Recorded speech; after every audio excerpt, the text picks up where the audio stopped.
श्रद्धयाग्निः समिध्यते श्रद्धया हूयते हविः श्रद्धां भगस्य मूर्धनि वचसा वेदयामसि। ॐ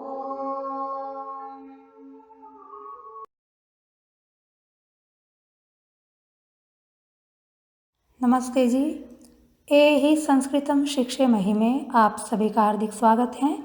आशा करती हूँ आप सभी कुशल होंगे, स्वस्थ होंगे और संस्कृत का आनंद ले रहे होंगे। आइए अपनी अगली कक्षा की ओर आगे बढ़ने से पहले पिछली कक्षा की आवृत्ति कर लेते हैं। पिछली कक्षा में हमने संप्रदान कारक किसको कहते हैं और वाक्य में इसका प्रयोग कैसे करना है यह देखा था। तत् और एतत् सर्वनाम के रूप कैसे चलते हैं यह भी देखे थे। शरीर के अवयवों को संस्कृत में क्या कहते हैं इसको भी हमने देखा था। आइए अब हम अपनी अगली कक्षा की ओर आगे बढ़ते हैं।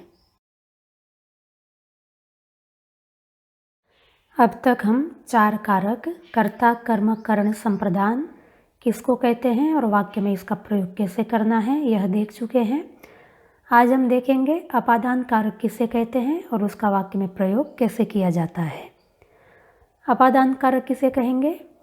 जिससे कोई व्यक्ति या वस्तु पृथक की जाती है अथवा पृथक होती है उसको अपादान कारक कहते हैं। इसको और सरल भाषा में समझना हो तो क्रिया के साथ कहाँ से ये शब्द जोड़ करके प्रश्न पूछने पर जो जवाब मिलेगा उसको हम अपादान कारक कहेंगे। जैसे पेड़ से पत्ता गिर रहा है, पत्ता कहाँ से अलग हो रहा है? पेड़ से। तो क्रिया गिर रहा है के साथ कहाँ से शब्द जोड़ने पर जो जवाब मिला वो था पेड़, इसलिए पेड़ हो गया अपादान कारक। अपादान कारक के लिए पंचमी विभक्ति का प्रयोग किया जाता है। यदि अपादान कारक संख्या में 1 है तो हमें पंचमी विभक्ति एकवचन का प्रयोग करना होगा। अपादान कारक संख्या में 2 हैं तो हमें पंचमी विभक्ति द्विवचन का प्रयोग करना है। और अपादान कारक संख्या में 3 या 3 से ज़्यादा हैं तो हमें पंचमी विभक्ति बहुवचन का प्रयोग करना होगा। आइए वाक्य में देखते हैं। हम दोनों कभी कभी ऑफिस से बाजार जाते हैं। क्रिया जाते हैं, कर्ता हम दोनों, कभी कभी अव्यय हैं। कहाँ जाते हैं? बाजार। कर्म है गम्य स्थान होने से। कहाँ से बाजार जाते हैं? ऑफिस से। तो ऑफिस अपादान कारक हो गया क्योंकि बाजार जाने के लिए ऑफिस से अलग होना होता है। जाते हैं के लिए गम धातु का प्रयोग करेंगे।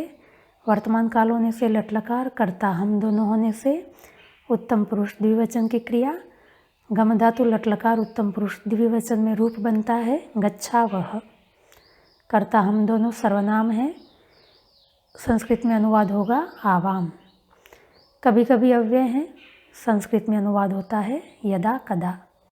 ऑफिस को संस्कृत में कार्यालय कहते हैं। अकारांत पुल्लिंग शब्द है। अपादान कारक होने से पंचमी विभक्ति, संख्या में 1 होने से एकवचन। कार्यालय अकारांत पुल्लिंग, पंचमी विभक्ति एकवचन में रूप बनेगा कार्यालयात। बाजार को संस्कृत में विपणी कहते हैं। एकारांत पुल्लिंग शब्द है, हरि के समान रूप चलाएंगे। कर्मकारक होने से द्वितीय विभक्ति, संख्या में 1 होने से एकवचन। विपणी एकारांत पुल्लिंग, द्वितीय विभक्ति एकवचन में रूप बनता है विपणिम।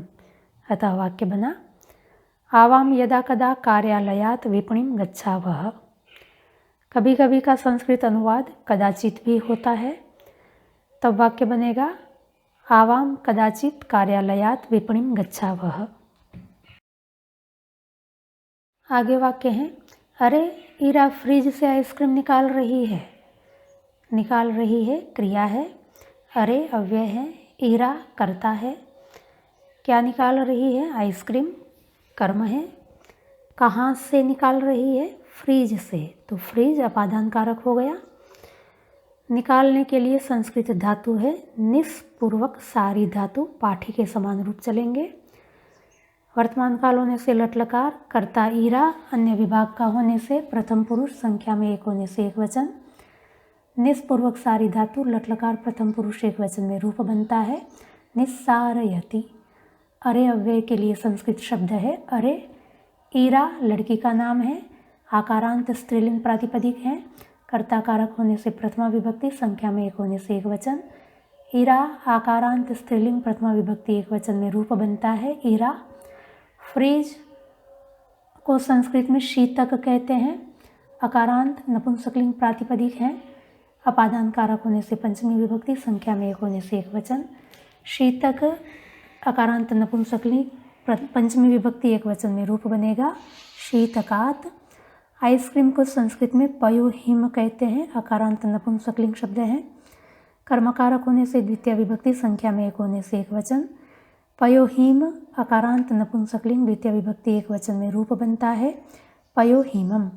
वाक्य बना, अरे ईरा शीतकात पयोहिमम निस्सारयति। आगे वाक्य है, तुम दोनों दुकान से दूध ले आओ। क्रिया ले आओ, कर्ता तुम दोनों, क्या ले आओ, दूध, कर्मकारक है, कहाँ से ले आओ, दुकान से, अतः दुकान अपादान कारक है। ले आने के लिए आनी धातु का प्रयोग करेंगे, आदेश होने से लोट लकार, कर्ता तुम दोनों होने से मध्यम पुरुष द्विवचन की क्रिया।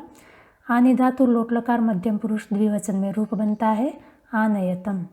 तुम दोनों सर्वनाम है, संस्कृत अनुवाद होगा युवाम। दुकान को संस्कृत में आपण कहते हैं, पुल्लिंग प्रातिपदिक है, अपादान कारक होने से पंचमी विभक्ति, संख्या में एक होने से एक वचन। आपण अकारांत पुल्लिंग पंचमी विभक्ति एक वचन में रूप बनेगा आपणात। दूध को संस्कृत में दुग्ध कहते हैं, अकारांत नपुंसकलिंग प्रातिपदिक है, कर्मकारक होने से द्वितीय विभक्ति, संख्या में एक होने से एक वचन।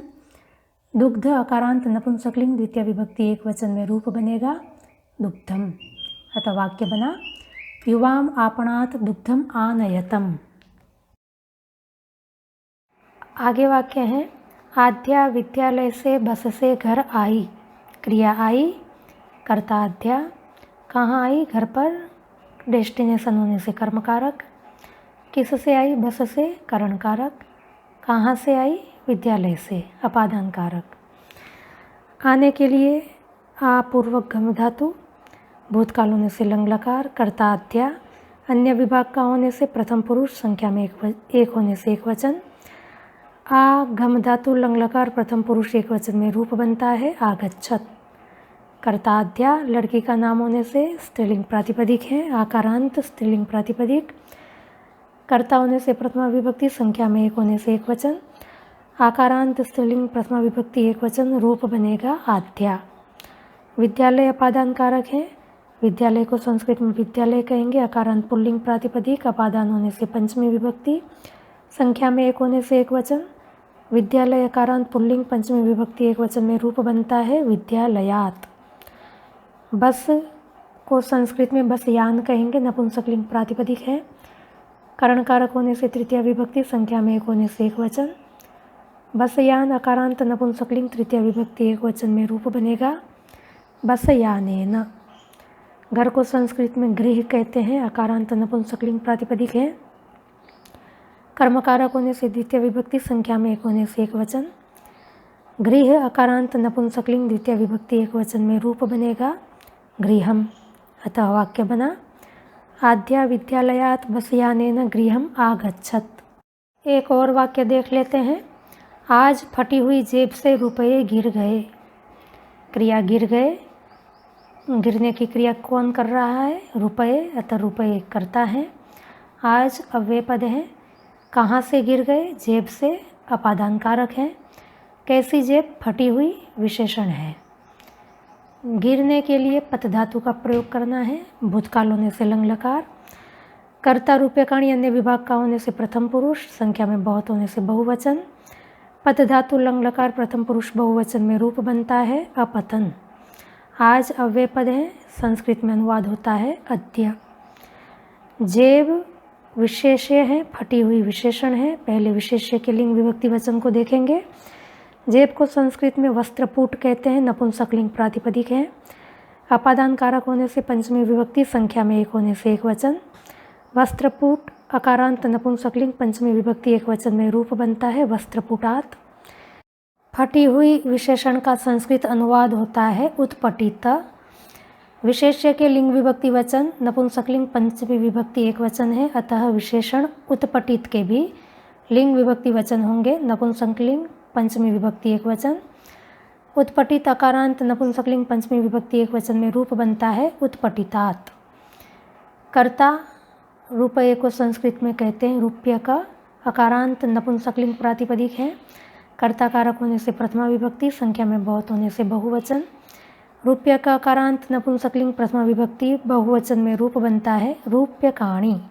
अतः वाक्य बना अद्य उत्पटितात वस्त्रपुटात रूप्यकाणि अपतन।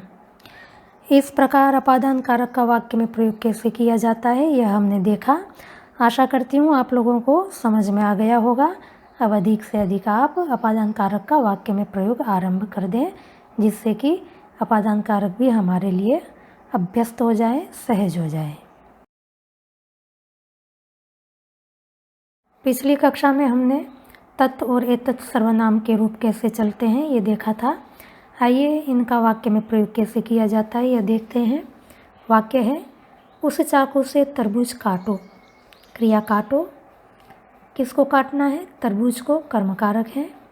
किससे काटना है? चाकू से, करणकारक है। कैसा चाकू? वो वाला, उस चाकू से, तो उस यह विशेषण है। काटने के लिए कर्ती धातु का प्रयोग करना है, रूप पाठी के समान चलाने हैं। आदेश होने से लोट लकार। कर्ता यहाँ पर अंडरस्टूड है, तू है, अतः मध्यम पुरुष एक वचन की क्रिया। कर्ती धातु लोट लकार मध्यम पुरुष एक वचन में रूप बनता है कर्तय। उस और चाकू में चाकू विशेष्य है, उस सर्वनाम विशेषण है। चाकू को संस्कृत में छुरी का कहते हैं। आकारांत स्त्रीलिंग प्रातिपदिक है। करणकारक होने से तृतीय विभक्ति, संख्या में एक होने से एक वचन। छुरी का आकारांत स्त्रीलिंग तृतीय विभक्ति एक वचन में रूप बनता है छुरी कया। विशेषण उस के लिए संस्कृत प्रातिपदिक है तत्। विशेष्य के लिंग विभक्ति वचन है स्त्रीलिंग तृतीय विभक्ति एक वचन, अतः विशेषण के भी लिंग विभक्ति वचन होंगे स्त्रीलिंग तृतीय विभक्ति एक वचन। तत् प्रातिपदिक स्त्रीलिंग तृतीय विभक्ति एक वचन में रूप बनेगा तया। तरबूज को संस्कृत में कालिंद कहते हैं। नपुंसकलिंग प्रातिपदिक है। कर्मकारक होने से द्वितीय विभक्ति, संख्या में एक होने से एक वचन। कालिंद अकारांत नपुंसकलिंग द्वितीय विभक्ति एक वचन में रूप बनता है कालिंदम। अतः वाक्य बना तया छुरिकया कालिंदम कर्तय। आगे वाक्य है वह लड़की इन डोसे को खाए। क्रिया खाए, कौन खाए? वह लड़की करता है। किसको खाए? इन डोसों को, कर्मकारक। खाने के लिए खाद्य धातु का प्रयोग करना है। आदेश होने से लोट लकार। कर्ता लड़की अन्य विभाग का होने से प्रथम पुरुष, संख्या में एक होने से एक वचन। खाद्य धातु लोट लकार प्रथम पुरुष एक वचन में रूप बनता है खादतु। वह लड़की में लड़की विशेष्य है और वह विशेषण है। पहले विशेष्य के लिंग विभक्ति वचन को देखेंगे। लड़की को संस्कृत में बालिका कहते हैं। आकारांत स्त्रीलिंग प्रातिपदिक है। कर्ता कारक होने से प्रथमा विभक्ति, संख्या में एक होने से एक वचन। बालिका आकारांत स्त्रीलिंग प्रथमा विभक्ति एक वचन में रूप बनता है बालिका। वह सर्वनाम विशेषण है। संस्कृत में प्रातिपदिक है तत्। विशेष्य के लिंग विभक्ति वचन स्त्रीलिंग प्रथमा विभक्ति एक वचन है, अतः विशेषण तत् के भी लिंग विभक्ति वचन होंगे स्त्रीलिंग प्रथमा विभक्ति एक वचन। तत्पाद प्रातिपदिक स्त्रीलिंग प्रथमा विभक्ति एक वचन में रूप बनता है सा। इन डोसे को, डोसा विशेष्य है, इन विशेषण है। डोसे को संस्कृत में शाल्यापूप कहते हैं। अकारांत पुल्लिंग प्रातिपदिक है। कर्मकारक होने से द्वितीय विभक्ति, संख्या में बहुत होने से बहुवचन। शाल्यापूप अकारांत पुल्लिंग द्वितीय विभक्ति बहुवचन में रूप बनेगा शाल्यपूपान। विशेषण इन के लिए संस्कृत प्रातिपदिक है एतत्। विशेष्य के लिंग विभक्ति वचन पुल्लिंग द्वितीय विभक्ति बहुवचन है, अतः विशेषण एतत् के भी लिंग विभक्ति वचन होंगे पुल्लिंग द्वितीय विभक्ति बहुवचन। एतत् पुल्लिंग द्वितीय विभक्ति बहुवचन में रूप बनता है एतान। अतः वाक्य बना सा बालिका एतान शाल्यपूपान खादतु। आगे वाक्य है हमने उस गरीब युवती को 4 इडली और चटनी दी। क्रिया दी, किसने दी? हमने, कर्ता कारक है। किसको दी? उस गरीब युवती को, संप्रदान कारक है। क्या दिया? 4 इडली और चटनी, कर्मकारक है। देने के लिए दाण धातु का प्रयोग करेंगे। भूतकाल होने से लंग लकार। कर्ता हम वक्ता विभाग का होने से उत्तम पुरुष बहुवचन का प्रयोग करना है। दाण धातु लंग लकार उत्तम पुरुष बहुवचन में रूप बनता है अयच्छाम। कर्ता हम सर्वनाम है, संस्कृत में अनुवाद होगा वयम। उस गरीब युवती को, युवती विशेष्य है, उस और गरीब विशेषण है। पहले विशेष्य के लिंग विभक्ति वचन का निर्धारण करेंगे। युवती के लिए संस्कृत प्रातिपदिक है युवती, इकारांत स्त्रीलिंग प्रातिपदिक है। संप्रदान कारक होने से चतुर्थी विभक्ति, संख्या में एक होने से एक वचन। युवती स्त्रीलिंग चतुर्थी विभक्ति एक वचन में रूप बनता है युवतये। विशेषण उस के लिए संस्कृत प्रातिपदिक है तत्। विशेष्य के लिंग विभक्ति वचन स्त्रीलिंग चतुर्थी विभक्ति एक वचन होने से तत् के भी लिंग विभक्ति वचन होंगे स्त्रीलिंग चतुर्थी विभक्ति एक वचन। तत्प्रातिपदिक स्त्रीलिंग चतुर्थी विभक्ति एक वचन में रूप बनता है तस्यै। दूसरा विशेषण है गरीब, स्त्रीलिंग प्रातिपदिक है निर्धन। अकारांत प्रातिपदिक है पर स्त्रीलिंग शब्द कभी भी अकारांत नहीं होते, आकारांत बना करके प्रयोग किए जाते हैं, अतः हमारा प्रातिपदिक होगा निर्धना। विशेष्य के लिंग विभक्ति वचन थे स्त्रीलिंग चतुर्थी विभक्ति एक वचन, अतः निर्धना इस विशेषण के लिंग विभक्ति वचन होंगे स्त्रीलिंग चतुर्थी विभक्ति एक वचन। निर्धना स्त्रीलिंग चतुर्थी विभक्ति एक वचन में रूप बनता है निर्धनायै। 4 इडली और चटनी कर्मकारक हैं। पहले 4 इडली का अनुवाद करेंगे। इडली विशेष्य है, 4 संख्या विशेषण है। इडली को संस्कृत में वाष्पा पूपिका कहते हैं, आकारांत स्त्रीलिंग प्रातिपदिक है। कर्मकारक होने से द्वितीय विभक्ति, संख्या में बहुत होने से बहुवचन। वाष्पा पूपिका स्त्रीलिंग द्वितीय विभक्ति बहुवचन में रूप बनता है वाष्पा पूपिकाः। 4 विशेषण हैं, संस्कृत प्रातिपदिक है चतस्री। विशेष्य के लिंग विभक्ति वचन स्त्रीलिंग द्वितीय विभक्ति बहुवचन है, अतः विशेषण चतस्री के भी लिंग विभक्ति वचन होंगे स्त्रीलिंग द्वितीय विभक्ति बहुवचन। चतस्री स्त्रीलिंग द्वितीय विभक्ति बहुवचन में रूप बनता है चतस्रः। और का अनुवाद होगा च। चटनी को संस्कृत में अवलेह कहते हैं, अकारांत नपुंसकलिंग प्रातिपदिक है। कर्मकारक होने से द्वितीय विभक्ति, संख्या में एक होने से एक वचन। अवलेह अकारांत नपुंसकलिंग द्वितीय विभक्ति एक वचन में रूप बनता है अवलेहम। हमारा वाक्य बना वयम तस्यै निर्धनायै युवतये चतस्रः वाष्पा पूपिकाः अवलेहम च अयच्छाम। प्रसंगवशात एक बात जानने योग्य है कि संस्कृत में अपूप शब्द का प्रयोग रोटीनुमा गोल चीज़ों के लिए किया जाता है, जो चपटी हो और गोल हो। बड़ी हो तो अपूप कह देते हैं, पुल्लिंग में रूप चलते हैं, और छोटी हो तो उसको अपूपिका कहते हैं और उसके रूप स्त्रीलिंग में चलते हैं। अब इडली क्योंकि वो रोटीनुमा चीज़ है, गोल है, चपटी है, पर साइज़ में छोटी होने से उसको अपूपिका कहते हैं। और क्योंकि ये भाप में पकती है तो वाष्प अर्थात भाप, इसलिए इसका नाम है वाष्पा पूपिका। तो आगे और भी अपूप और अपूपिका शब्द आए तो आपको ध्यान रखना है कि रोटीनुमा चपटी चीज़ें सब अपूप या अपूपिका कहती हैं।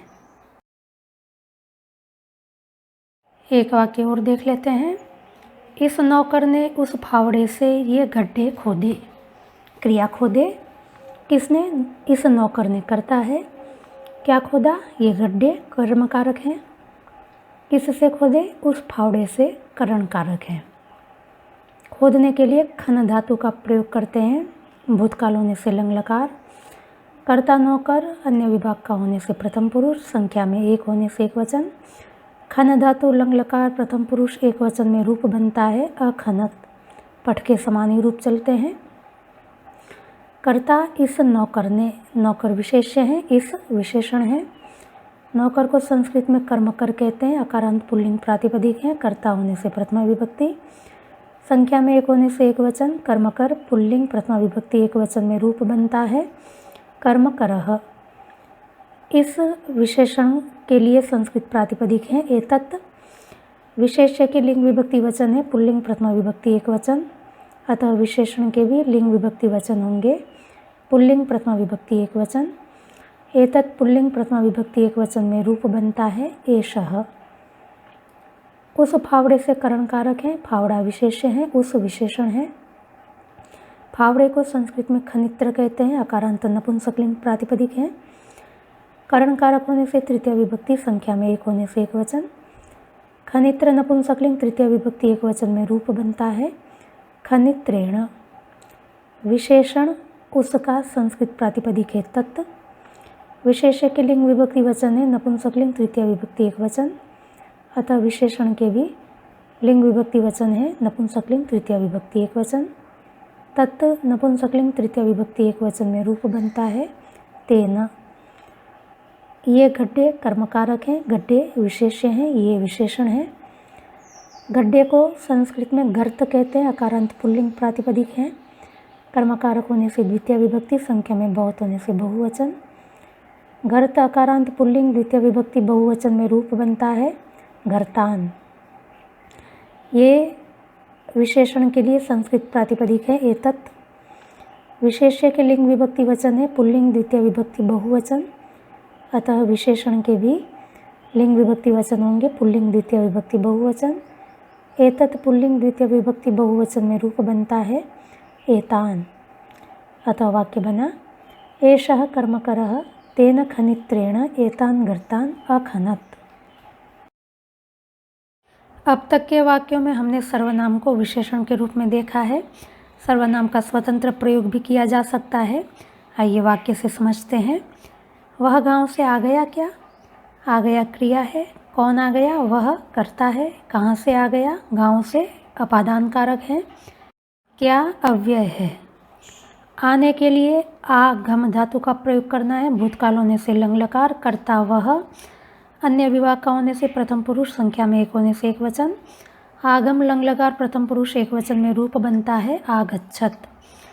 वह के लिए संस्कृत प्रातिपदिक है तत्।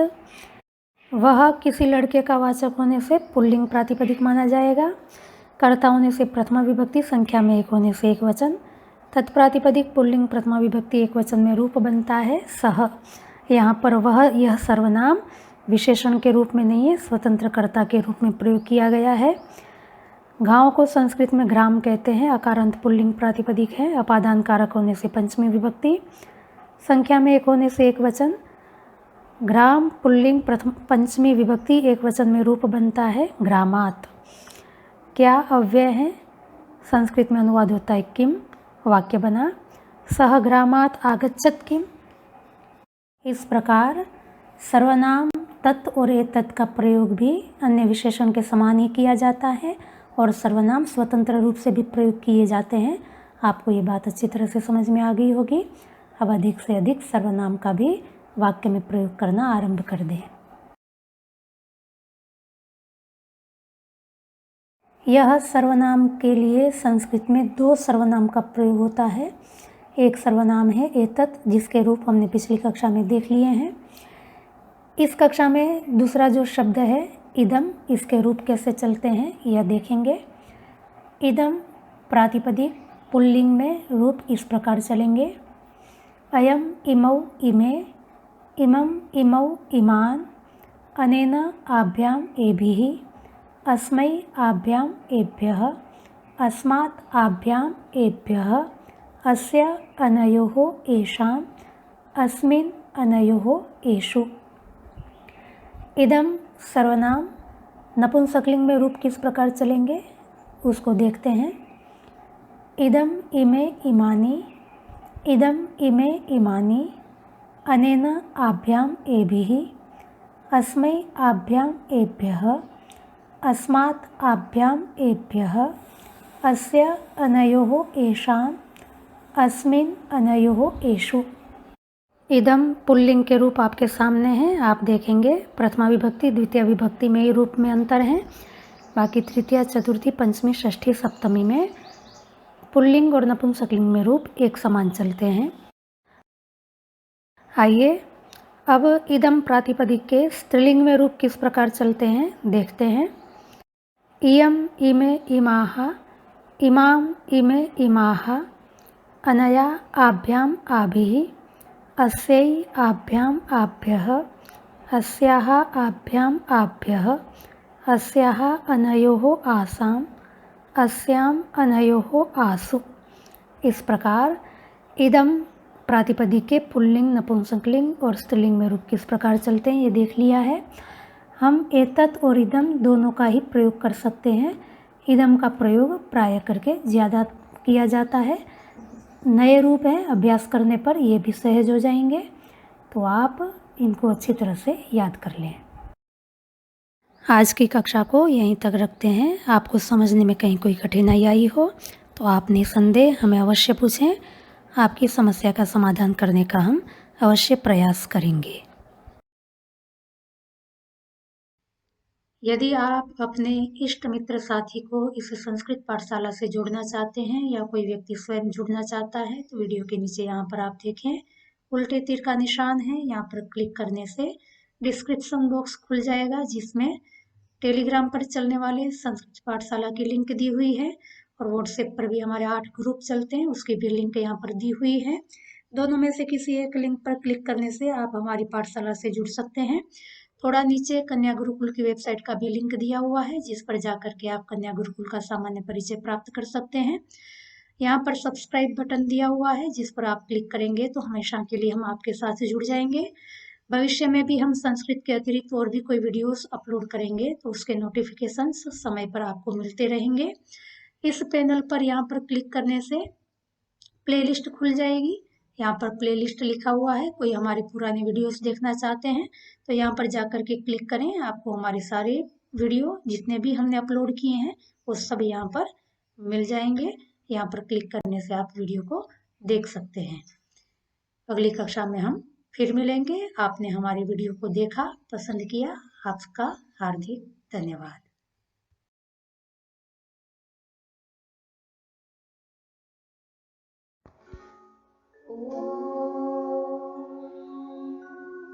श्रद्धां प्रातर्हवामहे श्रद्धां मध्यं दिनं परे श्रद्धां सूर्यस्य निमृचे श्रद्धे श्रद्धापये हरे।